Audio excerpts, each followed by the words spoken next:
नमस्कार, न्यूज़ के खास कार्यक्रम में आपका स्वागत है। मैं हूं देवेंद्र कुशवाहा। आज हम इस कार्यक्रम में बात करेंगे गौ तस्करी को लेकर।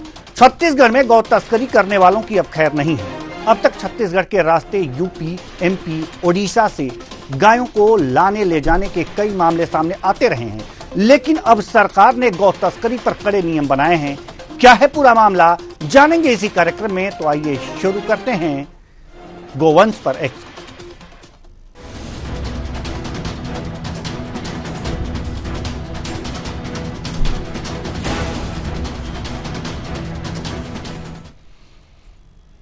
छत्तीसगढ़ सरकार ने आरंग की घटना के बाद गोवंश के अवैध परिवहन पर सख्ती शुरू कर दी है।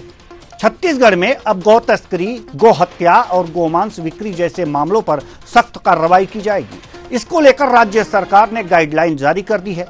अब गौ हत्या करने और गौमांस रखने वालों पर सख्त कार्रवाई की जाएगी।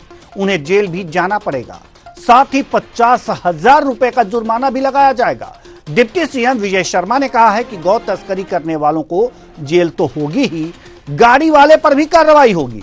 इसके साथ ही पुलिस यदि मामले में ढिलाई बरतती है तो उन्हें भी बख्शा नहीं जाएगा। सुनिए विजय शर्मा, डिप्टी सीएम छत्तीसगढ़, क्या कह रहे हैं।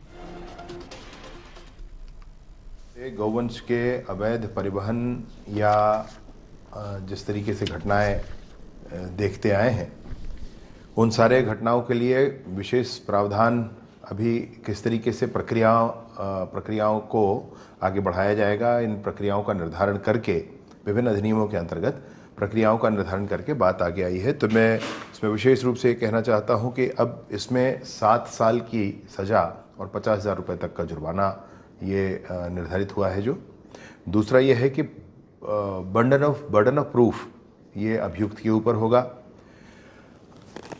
अपराध संज्ञेय और गैर जमानती माने जाएंगे। सक्षम अधिकारी की अनुज्ञा पत्र के बिना परिवहन नहीं किया जा सकेगा अथवा पूरा परिवहन अवैध माना जाएगा। वहीं दूसरी ओर गौ तस्करी पर लगाम कसने के लिए नई एसओपी पर कांग्रेस ने सवाल उठाए हैं। कांग्रेस के आरोपों पर डिप्टी सीएम अरुण साव ने पलटवार किया है। उन्होंने कहा है कि कांग्रेस ने 5 साल तक तुष्टीकरण की राजनीति की। कांग्रेस के अपने लोग गौ तस्करी में लिप्त पाए गए हैं। सुनिए। इन्हें हर चीज में इस प्रकार की बात नजर आती है। 5 साल में उन्होंने जो कुछ किया, तुष्टीकरण की राजनीति की। इनके अपने लोग गौ तस्करी में लिप्त थे और सरकार के संरक्षण में गौ तस्करी हो रहा था। उसी नजरिया से वो देखते हैं। हमारी सरकार गौ तस्करों के खिलाफ कड़ी कार्यवाही करने के लिए प्रतिबद्ध है और इसीलिए ये एसओपी जारी हुआ है। कठोर से कठोर कार्यवाही गौ तस्करी के मामले में की जाएगी। गौ तस्करी के अवैध परिवहन पर बने इस कानून पर कांग्रेस का कहना है कि यह सभी कानून पहले ही बने हुए थे। हमारे 5 सालों की सरकार में यह सभी कानून बन चुके हैं और 15 साल उनकी सरकार थी, तब क्यों इन्हें याद नहीं आया। सुनिए धर्मेंद्र साहू, पूर्व विधायक, क्या कह रहे हैं। उसमें कोई नया कानून नहीं बनाया गया है। मेरी जानकारी के अनुसार अलग अलग समय में संशोधन लाए गए थे। पशु अत्याचार अधिनियम और पशु कृषक परिरक्षण, ये पहले से ही कानून बने हुए हैं। 2004 में भी इसमें कुछ संशोधन हुए, 2014 में भी हुए, 17 में भी हुए, 2019 में भी संशोधन हुए। ये समय समय पर संशोधन होते रहे और ये सजा का प्रावधान और जो आर्थिक दंड है उसका जो प्रावधान है, ये भी कोई नया प्रावधान नहीं किया इन्होंने। ये भी सब पुराने पहले से ही लागू है। इस पर इनकी 15 साल तक सरकार थी, इन लोगों ने क्रियान्वयन क्यों नहीं किया? इस पर कभी कोई क्रियान्वयन नहीं किया गौ तस्करों के ऊपर में। यहाँ पर गौ तस्करी बड़े पैमाने में होते रही। सिर्फ अभी जो पुलिस डिपार्टमेंट को जो जिम्मेदारी जो तय की गई है ना, कि उसको ये जिम्मेदारी तय किए गए हैं कि उनके थाना क्षेत्र में यदि एक बार कार्रवाई होती है तो उसके सीआर में लिखा जाएगा, 5 बार हो गया तो उसके ऊपर बड़ी कार्रवाई होगी। ये प्रावधान जरूर अभी किया गया है, लेकिन बाकी सारे प्रावधान तो पहले से ही थे। तो बाकी सारे प्रावधान तो पहले से ही थे, इसकी कोई विशेष जरूरत नहीं थी, कांग्रेस का कहना है। लेकिन हाँ, फिर भी अगर प्रावधान थे तो गौ तस्करी क्यों नहीं रुकी? क्या कारण था? कारणों का भी जांच करेंगे कि आखिर कारण क्या थे, जानने की कोशिश करेंगे। कहां कमी रह गई थी? अगर जो 5 साल पहले ही 5 साल की अपने सरकार में कांग्रेस ने ये सारे नियम कायदे बना दिए थे तो फिर तस्करी क्यों नहीं रुकी? तब भी हो रही थी, अब भी हो रही है। एक नया अगर जो प्रावधान इसमें जोड़ा गया है, पुलिस की मिलीभगत, तो पुलिस पर भी कार्रवाई होगी, तो यह भी जरूरी था, जोड़ा गया है। लेकिन रुकना चाहिए, अवैध परिवहन, गौ तस्करी रुकनी चाहिए। और जिसी मुद्दे पर हम चर्चा करेंगे, चर्चा के लिए हमारे साथ जो मेहमान जुड़े हुए हैं उनसे आपका परिचय करा दें। किरण बघेल जी, प्रवक्ता बीजेपी, प्रगति वाजपेयी प्रवक्ता कांग्रेस, नागेंद्र वर्मा वरिष्ठ पत्रकार, तीनों मेहमानों का बहुत बहुत स्वागत है हमारे इस कार्यक्रम में। चर्चा की शुरुआत हम कांग्रेस से करेंगे। प्रगति वाजपेयी जी, आपसे। प्रगति वाजपेयी जी, प्रावधान जब पहले से बने हुए थे, जब सारी बातें पहले से नियम कानून बने हुए थे, रुके क्यों नहीं? गौ तस्करी रुकी क्यों नहीं? देखिए देवेंद्र जी, जब से विष्णुदेव साय जी की सरकार आई है तब से गौ तस्करी में वृद्धि हुई है, बेतहाशा वृद्धि हुई है। बागमती बॉर्डर के पास आप देखेंगे तो इनकी मिली भगत से, भारतीय जनता पार्टी की मिली भगत से वहां तस्करी चल रही थी। पूर्ववर्ती जो भूपेश बघेल जी की सरकार थी, कांग्रेस सरकार थी, हमारी सरकार ने गौठानों के माध्यम से गौ माता की सेवा करने की भावना लोगों पर जागृत थी। आपको ज्ञात होगा 10,894 गौठान बनाए, हमने रोका छोटा अभियान चलाया, हमने स्कीम लाई ताकि आम जन की सेवा के लिए जुड़े। लेकिन ये पूरे से ग्रसित भारतीय जनता पार्टी की सरकार, इनके तो जिन्होंने जब सदन में बजट पेश किया तो इनके बजट में प्रावधान नहीं था, बजट में इनके कोई पैसा नहीं था जिसमें रोका छेका अभियान के लिए, गौठानों के लिए इन्होंने कुछ प्रावधान लाया हो अपने बजट में। तो ये पूर्वाग्रह से ग्रसित थे। आज आपको ज्ञात होगा, मैं बता देती हूँ, कल इनकी मंत्रालय में मीटिंग हुई थी जिसमें रायपुर जिले के समस्त विधायक मौजूद थे। वहां रायपुर पश्चिम के विधायक राजेश मूणत जी और बृजमोहन अग्रवाल जी ने खुद कहा कि इस पर लगाम लगाना होगा, क्योंकि पूरे शहर में, रायपुर शहर में जो गायें हैं वो सड़कों पर चल रही है। तो इनके नेता खुद ये बता रहे हैं कि 6 साल की जो विष्णुदेव साय जी की सरकार है उसमें क्या हाल हो गया है गौवंश का। हमने तो गाय को माता मानकर गाय की रक्षा की, हमने गाय को माता मानकर गौठानों का निर्माण कराया। 6 साल नहीं हुए, 6 महीने हुए। 6 साल कहाँ हुए? सॉरी, 6 महीने। 6 महीने। तो 6 महीने में इतना ज्यादा प्रजनन हो गया कि पूरी सड़क भर गई, ये समझ में नहीं आया। एक बार समझाएंगे आप? इन्होंने बंद किए, गौठान इन्होंने बंद किए। पहले गौठानों में क्या होता था, पहले गाय वहां पर ले जाके बांधी जाती थी, इसलिए गोबर बेचा जाता था। तो गोबर ये गाय को सब बांध के रखते थे। अब इन्होंने ये सारी जो योजनाएं बंद करी तो उसके कारण पूरा गौवंश आपको रास्ते पर घूमता नजर आ रहा है। और तस्करी तो भारतीय जनता पार्टी, मैं आपको कुछ बताना चाहती हूँ, 2000 आप मुझे समय देंगे तो 2008 से 2014 के बीच 1667 करोड़ का गौशाला अनुदान घोटाला भारतीय जनता पार्टी की सरकार में हुआ था। एक न जाने कितने एकड़ जमीन संघीय और भाजपाई खा गए थे। हमारी सरकार में तो हमने सबसे ज्यादा गौ माता को संरक्षण दिया। चलिए ठीक है, अच्छी बात है। किरण बघेल जी, हम आपके पास आना चाहेंगे। बड़ा गंभीर आरोप लगा है बीजेपी पर, कांग्रेस ने लगाया है कि 6 महीने में जो सभी गौवंश थे वो सड़कों पर आ गए हैं क्योंकि आपने गौठान बंद कर दिया और कोई ऐसा उपाय नहीं किया। तो जब गौठान बंद हो जाएगा, थोड़ा सा तार्किक लग रहा है, कांग्रेस का ये तर्क तार्किक लग रहा है कि जब गौठान बंद हो जाएंगे तो जो गोवंश गौठानों में थे वो सड़क पे आ जाएंगे, आ गए।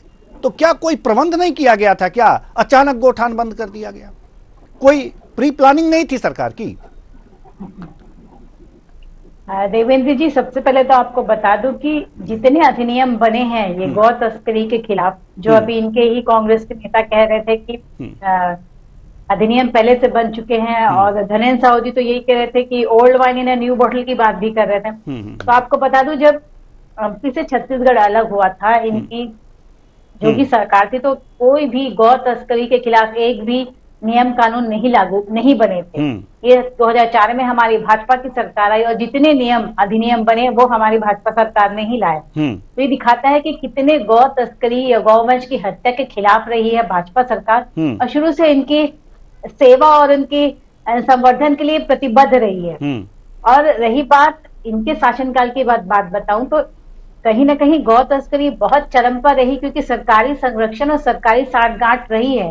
और रही बात ये जो प्रगति जी कह रही थी 6 माह में सड़क पे आ गए गौवंश, तो एक बार अभी प्रगति जी स्वयं एक बात कह रही थी कि इनके समय में गौशाला और कांजी हाउस के नाम से इतने बजट आया करते थे। तो हमारी सरकार शुरू से इनको इस रोड में घूमने वाली जो भी अनुपयोगी गाय होती, जिसको गाय मालिक स्वयं छोड़ दिया करते थे, उनके लिए गौशाला का निर्माण किया। कांजी हाउस का निर्माण का जो कॉन्सेप्ट है वो हमारे शासनकाल की देन है, वहां गायों को रखा जाता था। लेकिन ठीक इसके विपरीत इनके शासनकाल में जो गौ तस्करी किया करते थे उनके खिलाफ काम करने वाले को, गौ रक्षकों के खिलाफ कार्रवाई होती थी। पिछली बार की घटना देख लीजिए, जहां गौ तस्करी हुई थी, जिसके खिलाफ आवाज उठाई गौ रक्षकों ने, उनके खिलाफ इन्होंने FIR दर्ज किया। तो कहीं ना कहीं सरकारी संरक्षण में और सरकारी साठगांठ में गौ तस्करी पिछले शासनकाल में हुई। रही बात गौठान की बात कर रही है प्रगति जी, तो किस प्रकार गौठान के आड़ में भ्रष्टाचार के इन्होंने 600 करोड़ का भ्रष्टाचार उजागर हुआ।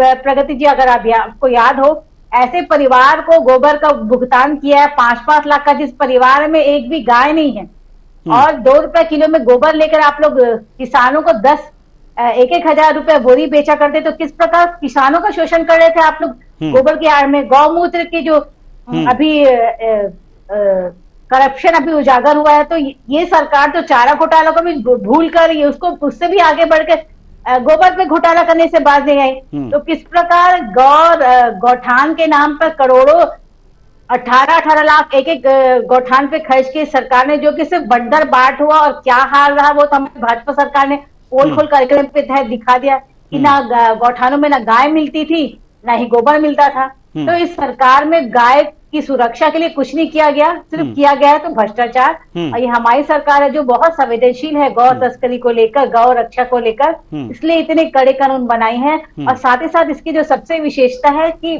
पुलिस अध्यक्ष और थाना प्रभारियों को भी अगर संलिप्तता पाई जाती है गौ तस्करी में, तो उनके खिलाफ भी इनकी CR पे लिखा जाएगा। तो ये भी एक बहुत बड़ा कदम रहेगा। मुझे लगता है इसे सत्ता शासन सब सतर्क रहेंगे और गौ बिल्कुल नियम बनाना, लागू करना, उस पर अमल करना, दोनों अलग अलग बातें होती हैं। अगर नियम गौ वंश की रक्षा की बातें पुराणों से, जो अपने हिंदू धर्म ग्रंथ के पुराण हैं उनसे होती आ रही हैं कि रक्षा कीजिए, उसका रक्षा करना चाहिए, उनमें देवताओं का वास होता है, लेकिन अब नियम कानून भी बनने लगे हैं, फिर भी सड़कों पर ही गौवंश दिखाई देते हैं। हम आएंगे आपके पास। नागेंद्र वर्मा जी, सवाल यहां पर यह है कि नियम बने अच्छी बात है और सख्त नियम बने ये उससे भी अच्छी बात है, लेकिन क्या सिर्फ नियम बन जाने से, कानून बन जाने से समस्या हल हो जाएगी? देवेंद्र जी, आपने बिल्कुल सही बात कही। नियम कठोर से कठोर बना दिए जाए, तमाम प्रावधान कर दिए जाए, लेकिन अगर उसको परिपालन नहीं करवा पाए हम, तो इसका कोई औचित्य नहीं रह जाता। हम आदिकाल से भी देखते आ रहे हैं कि सारे नियम प्रक्रियाओं की बात हमारे वेद पुराण में भी जो हमको संदेश दिए गए हैं, बावजूद उसके लोग उसका उल्लंघन करते आ रहे हैं। आज तक गाय को माता का दर्जा दिया जाता है, उसकी सेवा की बात कही जाती है, लेकिन एक आम मानसिकता है, गौ पालक जो है वो बिल्कुल स्वार्थ में अंधे होते हैं। जब तक गाय दूध देती तब तक वो उसकी सेवा करते हैं, जैसे ही गाय ने दूध देना बंद किया वो उसको त्याग देते हैं। और ये लंबे समय की बात है। शहरों में, कस्बों में, हर जगह यही होता है। गाय दोनों टाइम दूध ली जाती है, उसके बाद उसे सड़क पे छोड़ दिया जाता है। तो ये प्रवृत्ति जो है, ये तो प्रवृत्ति है ही है, ये तो सड़कों पर जो गौवंश घूमते रहते हैं उनके लिए, लेकिन गौ तस्करी ये तो महापाप है एक तरह से। जी जी जी, आ रहा हूँ, उस पर ही आ रहा हूँ जी। अब जब जब गाय को पालने में हमारी भावना उसके सेवा की और उसको देवता के रूप में पूजने की नहीं हो पाई है, और उसमें हम निवेश से धन उपार्जन का एक विषय बना दिया है, तो कहीं ना कहीं से हम उसके जो कहा जाता है कि सेवा करिए, और उसको एक जब उसने आपका साथ देना छोड़ दिया या वो मृत हो गई तो आप चलिए हम तो आपके फिर जी बहुत जी बिल्कुल बिल्कुल बिल्कुल बिल्कुल हम आपके पास आएंगे, हम आपके पास आएंगे। आपकी आवाज रुक रुक करके आ रही है, इसलिए थोड़ी देर बाद आएंगे आपके पास। प्रगति वाजपेयी जी, प्रवक्ता कांग्रेस, हम आपके पास आना चाहते हैं। जो नियम बने हैं, चलिए ये कहीं नियम ज्यादा बना दिया गया, तो क्या गलत बने हैं क्या? अगर गलत नहीं बने हैं तो कांग्रेस को तो सराहना करनी चाहिए। चलिए नियम बन गया, अब इसको लागू भी कीजिए, हम आपके साथ हैं।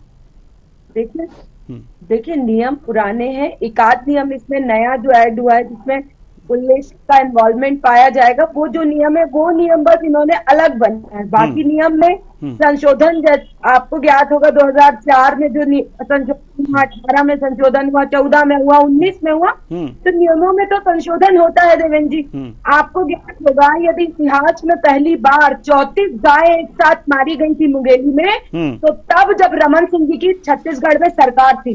आपको बता दूं चंदखुरी, धमता, रामपुर, राजापुर, बहुत सारे ऐसे मामले थे जो 15 साल जब रमन सिंह जी का शासन था, उस समय छत्तीसगढ़ में जो गायों का घोटाला हुआ था, उस समय जो गायों को मारा गया था, उस समय 17,000 से अधिक गाय 17,000 से अधिक गाय एक साथ भूख प्यास से मरी थी। वो पूरे मतलब उस काल में, रमन सिंह जी के काल में। आपको बता देती हूँ कि भाजपा का चरित्र पूरा देश जानता है। सबसे ज्यादा ये बुक्कड़ खानों से चंदा लेते हैं, ये अपने चुनाव लड़ने का भारतीय जनता पार्टी को सबसे ज्यादा चंदा में तब उछड़ के यहाँ बैठकर बात कर रहे हैं किरण जी। सबसे बड़े निर्यातक और सबसे गाय गौमांस के निर्यातक और आधुनिक बूचड़ खाने भाजपा शासित राज्यों में है। हरियाणा ले लीजिए, उत्तर प्रदेश ले लीजिए, जहाँ पे सबसे ज्यादा आधुनिक बूचड़ खाने बने हुए हैं, सबसे ज्यादा गायों का मांस जहाँ से निर्यात किया जाता है, वहां इनके डबल इंजन की सरकार है। ये भूपेश बघेल जी के काल को बोल रही हैं, तो मैं आपको याद दिला दूं कि भूपेश बघेल जी पहले और इकलौते ऐसे मुख्यमंत्री थे जिन्होंने गौ सेवा को धरातल पर लाकर रखा था। किरण जी, धरातल पर लाकर। आपके तो सरकार में आपके मुख्यमंत्री जिसे गाय नहीं संभल रही, ये आपके विधायक बैठक में बोल रहे हैं, इसको तो आपको भी चैनल में एक्सेप्ट कर रहे हैं किरण जी। नहीं, हम नियम की बात कर रहे हैं कि चलिए हम मान लेते हैं कि आपका नियम अच्छी बात है, आपने जो नियम बनाया था, ये अगली सरकार जो आई है उस नियम को रखा, थोड़ा सा उसमें और कुछ नियम जोड़ दिए, कायदे जोड़ दिए, कानून जोड़ दिए, तो आपको खुश होना चाहिए। आपको तो अब ये पूछना चाहिए कि ठीक है आप रोकिए, कैसे रोकेंगे, मेरा सहयोग लीजिए। तो क्या इस तरह के ऑफर आपने किया है सरकार को कि चलिए ये अच्छा काम होगा अगर जो आप रोक लें तो, और हमारा भी सहयोग ले लीजिए? इस तरह की बात होनी चाहिए, तब तो रुकेगा। निश्चित तौर पर देवेंद्र जी, यदि ये रोक लें तो बहुत बड़ी बात होगी। और आप अपना भी सहयोग दें। खाने चलाने वाले लोग गाय के नाम पर सिर्फ वोट मांग सकते हैं, गायों की रक्षा नहीं कर सकते। इन्होंने गौठान बंद करके, पैरादान की योजना बंद करके इस चीज को साबित कर दिया है।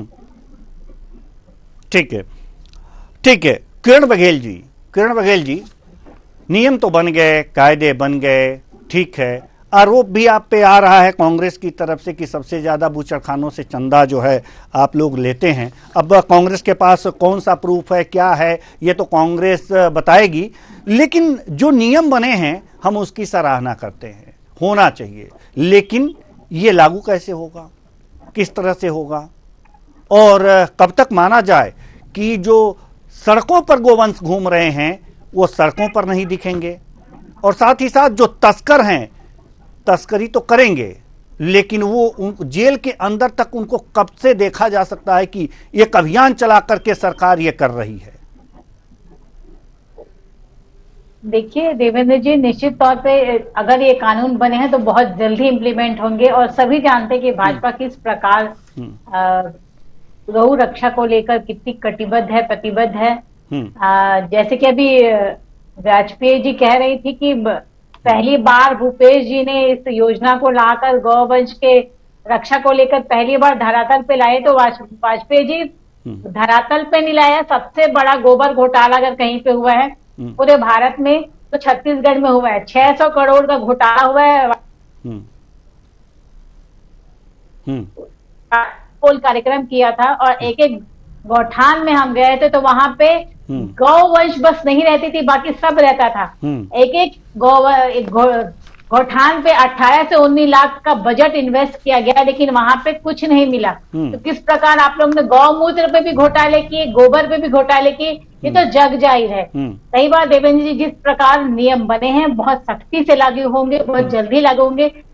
जैसे कि फ्लैक्स करना पड़ेगा, जो पशुपालक को अगर कोई गाय को अपने खरीद कर कहीं दूसरी जगह ले जा रहा है तो उसका लाइसेंस लेना पड़ेगा, उसको फ्लैक्स करना पड़ेगा। तो ये सब छोटे छोटे नियम हैं जो जिसके थ्रू, और जो टोल में भी इनको बताना पड़ेगा। तो मुझे लगता है ये सब छोटे छोटे जो फॉर्मेलिटीज उसमें बहुत लगाम आएगा गौ तस्करी को लेकर। और ये हमारी इनकी कांग्रेस की सरकार ने जो कि कलेक्टर के पार्किंग में बकरीद के दिन बकरियों की हलाली किया जा रहा था।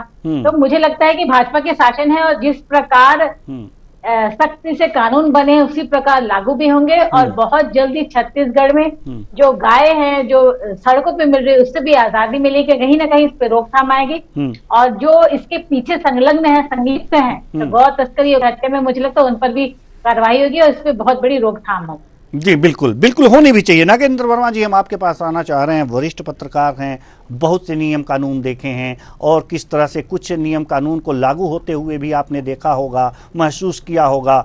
वास्तव में जो ये नियम कानून बने हैं वो वास्तविकता के धरातल पर किस तरह से अगर जो व्यवहार में लाया जाए तो वो कौन सा तरीका बेहतर हो सकता है सरकार के लिए? देखिए, एक तो कानून को लेके अवेयरनेस है, दूसरी चीज कानून को सख्ती से लागू किया जाए और वो दिखे कि कार्रवाई हो रही है।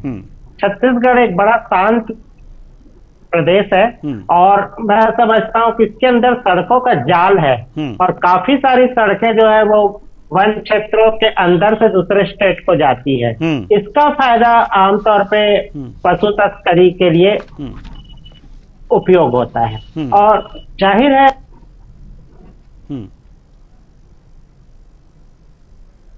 इन सब कैद नहीं किया जाएगा तब तक इस पे काम बेहतर तरीके से नहीं किया जा सकता।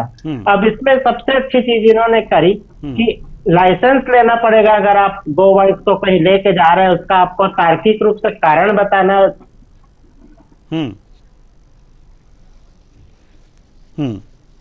पड़ेगा, परिवहन करने वाले का नाम, और उसमें स्पष्ट तौर पे जब लगा होगा इसमें पशु जा रहे हैं तो लोगों को एक अवेयरनेस भी आएगा। आमतौर पे बहुत सारी घटनाएं जो है वो गलतफहमी के कारण होती है। जब किसी सड़क से वाहन जा रहा है और उसमें पशुओं की आवाज आ रही है तो लोग तो इतना समझते नहीं, और उन्होंने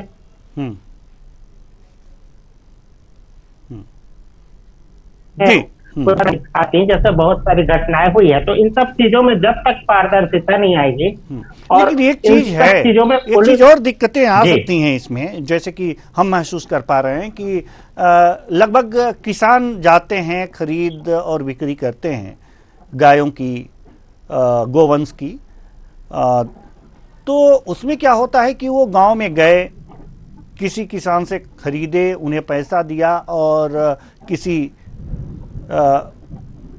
लोडर या जो साधन होते हैं उस पर उन्हें बिठाया, लेकर के आए। अब एक नया उनके लिए एक परेशानी खड़ी हो जाएगी कि अगर जो हम कहीं दूसरे, जी जैसे कि आप कह रहे हैं कि अब परिवहन के लिए किसी सक्षम अधिकारी से जी परमिट लेना होगा, यानी कि अनुमति लेनी होगी।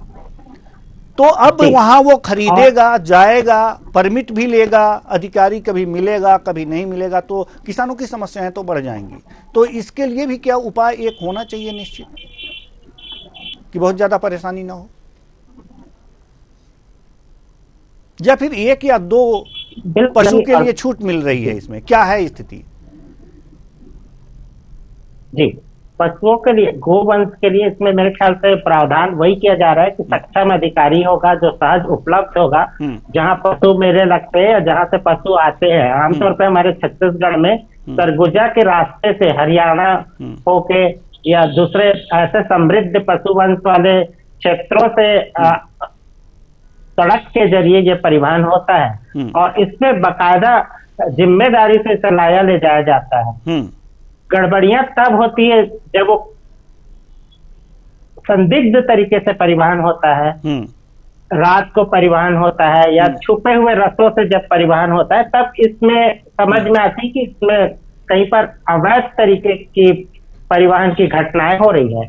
लेकिन आमतौर पे जो टंके की चोट पे पशु लेके आते हैं, वो स्वाभाविक रूप से उसकी सेवा के लिए लाते हैं और उस डेयरी पर्पज के लिए ला रहे हैं, ये सारे लोग समझते हैं, गांव वाले भी चीजों को समझते हैं। और वो लंबे दूरी से जब दुधारू पशु आते हैं तो हमने ऐसे भी प्रकरण देखे हैं कि उन्होंने रास्ते में पड़ने वाले कस्बों में दूध निकाल के वहां के आम जन को बेचा भी है। तो स्वाभाविक रूप से लोगों में भी चेतना आती है और वो समझते हैं कि ये किसान जो है वो बहुत जिम्मेदारी से, या पशुपालक है वो बहुत जिम्मेदारी से पशुओं को अपने क्षेत्र में ले जा रहे हैं खरीद के। लेकिन इसकी ये तो बात व्यवहार के रूप में हो गई, तो क्या अगर जो एक पशु कोई लेकर के किसान आता है तो क्या उसे छूट मिल रही है, या उसे भी परमिट की आवश्यकता, सभी को परमिट की आवश्यकता होगी?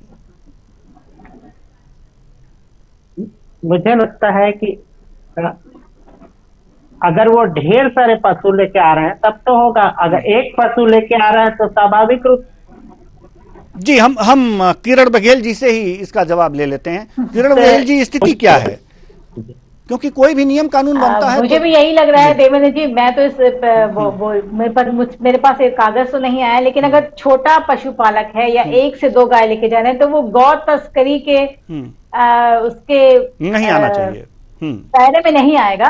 और ये कहीं ना कहीं मुझे लगता है इसके लिए भी कोई प्रावधान जरूर होगा। और जब भी गौ तस्करी होती है तो उसके आप देख के ही एक तरह से देवेंद्र जी अंदाजा लग जाता है, जिस गाड़ी पे ले जाया जाता है या संख्या में या जिस प्रकार के गांव को लेके जाता है। तो मुझे लगता है एक प्री कॉन्सेप्ट तो रहता ही है। छोटे पशुपालक या जो रहते हैं या जो अमूमन खरीद कर लेके जाते हैं एक जगह से दूसरे, तो वो बहुत छोटे वाहन पे या लोगों को दिखाते हुए जाते हैं, उस पर कोई ढकने की या छुपाने की कोई बात गुंजाइश नहीं रहती। तो मुझे लगता है जरूर कुछ कानून होंगे। जी बिल्कुल बिल्कुल। प्रगति वाजपेयी जी, आपका कांग्रेस का रुख क्या होना चाहिए? क्या नियम और कानून जो बना है तो ये हमने पहले बनाया था या उसमें एक वृद्धि कर दी है? तो हमें लगता है कि ये देखने से बेहतर ये होगा कि कांग्रेस ये देखे कि क्या सभी के लिए परमिट, उसके परिवहन की परमिट आवश्यक है, या जो ज्यादा मात्रा में गोवंश ले जा रहे हैं उनके लिए। क्यों, मैं गलत कह रहा हूं क्या प्रगति जी?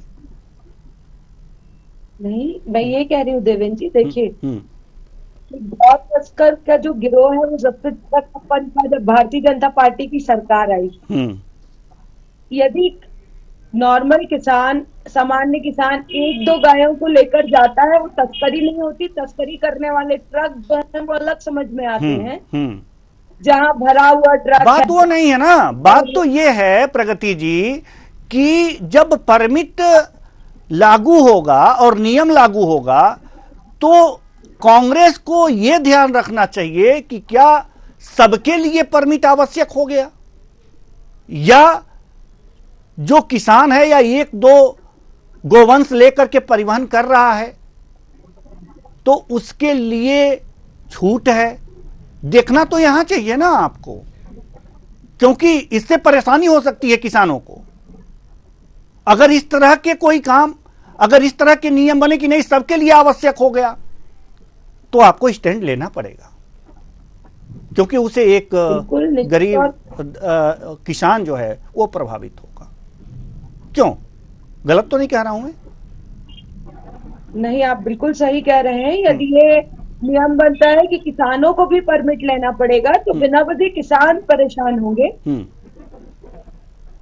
आपका कहना बिल्कुल सही है, और इस तरह का नियम होना किसानों के लिए तो कम से कम इसमें ये रहे कि जो परिवहन कर रहा है, ये तो समझ में आता है देवेंद्र जी कि कौन गौ तस्करी कर रहा है और कौन गाय को एक जगह से नहीं, वो समझ की बात अलग है। जब नियम लागू हो जाएगा सबके लिए, तो चाहे किसान हो या गौ तस्कर, अब परमिट लीजिए, उसके बाद लेके जाइए, वहां दिक्कत आए। इससे तो किसानों को बहुत परेशानी होगी जी। तो विरोध का स्वर कांग्रेस को तो वहां उठाना चाहिए, और ये जो नियम बना है इस पर सरकार के साथ होना चाहिए। तो अच्छा विपक्ष बनिए ना। अब हमने बना दिया, एक आपने बना दिया, ये कोई तर्क है क्या? हमें नहीं लगता। अगर इस तरह से काम हो। नहीं, ये गौ तस्करी कौन करता है? नहीं, प्रगति जी। सेवा का सबसे बड़ा उदाहरण यदि किसी ने पेश किया तो पहले और इकलौते पूर्ववर्ती कांग्रेस सरकार के मुख्यमंत्री भूपेश बघेल जी ने पेश किया। हमने पूरे डिबेट में मना किया है क्या? हमने पूरे डिबेट में इस बात से इनकार किया है क्या? आप भी गौ सेवा में लगी हैं और बीजेपी भी गौ सेवा में लगी है। किसी भी पार्टी, राजनीतिक पार्टी से कहिए कि आप गौ सेवा नहीं करते हैं, कोई मना नहीं करेगा। मैं करता हूं, वो पहले कहेगा। ठीक है, सारी चीजें ठीक है। हम नियम कानून पे बात करते हैं, कहां किसको परेशानी हो सकती है, वहां विपक्ष का काम है कि एक आम नागरिक को, एक आम दबे कुचले व्यक्ति को, किसान को परेशानी ना हो, ये देखे, न कि ये मैंने बनाया था, ये तुमने बनाया था। ये देखने का काम विपक्ष का नहीं है। उससे कौन प्रभावित हो सकता है और कैसे किसको रोका जा सकता है, इस पे बहस होनी चाहिए। यह चीज होनी चाहिए। और किरण बघेल जी, आप लोगों की भी जिम्मेदारी है, आप सरकार में हैं, आप लोगों की भी जिम्मेदारी है कि नियम बने और सख्ती से पालन हो, लेकिन ऐसा नियम बने कि कम से कम गरीब किसान को ज्यादा परेशानी ना हो। क्योंकि परेशानी तो होगी, थोड़ी बहुत सबको होगी, क्योंकि जब शक्ति होगी तो थोड़ी बहुत परेशानी सबको होगी। बस नियम अच्छे हैं, सहयोग कीजिए, कांग्रेस भी सहयोग करे, गौवंश की रक्षा हो। समय नहीं है, नहीं तो प्रश्न और सारे हैं। एक जो 7 साल की सजा, 50,000 रुपए जुर्माना, गौ तस्करी करने वाले जब्त होंगे, वाहन को बख्शा नहीं जाएगा, ड्राइवर को भी सजा होगी, पुलिस की मिली भगत होगी, तो बहुत सारे प्रश्न हैं। सारे प्रश्नों का एक एक करके इसमें अनेक प्रश्न निकल रहे हैं जिसका उत्तर चाहिए, लेकिन समय नहीं है। नहीं तो हम सब प्रश्नों के जवाब आप लोगों से लेते। इसलिए बहुत बहुत धन्यवाद, आप आए और अपने अपने विचार साझा किए। तो कुल मिलाकर के देखा जा सकता है कि गौवंश की तस्करी पर एक्शन के लिए नियम बने हैं, कानून बने हैं, अच्छी बात है, बनने चाहिए। लेकिन ये किसान वर्ग जो है वो इस नियम से प्रभावित ना हो, क्योंकि वो मेहनत करता है, दुग्ध उत्पादन करता है और आपके घर तक पहुंचाता है, तो वो प्रभावित ना हो। लेकिन गौ तस्कर अंदर भी होने चाहिए, इसलिए नियम का समर्थन किया जाए, लेकिन यह भी देखा जाए कि नियम बनाते वक्त वो वर्ग प्रभावित ना हो। फिलहाल इस कार्यक्रम में इतना ही, मुझे दीजिए इजाजत, नमस्कार।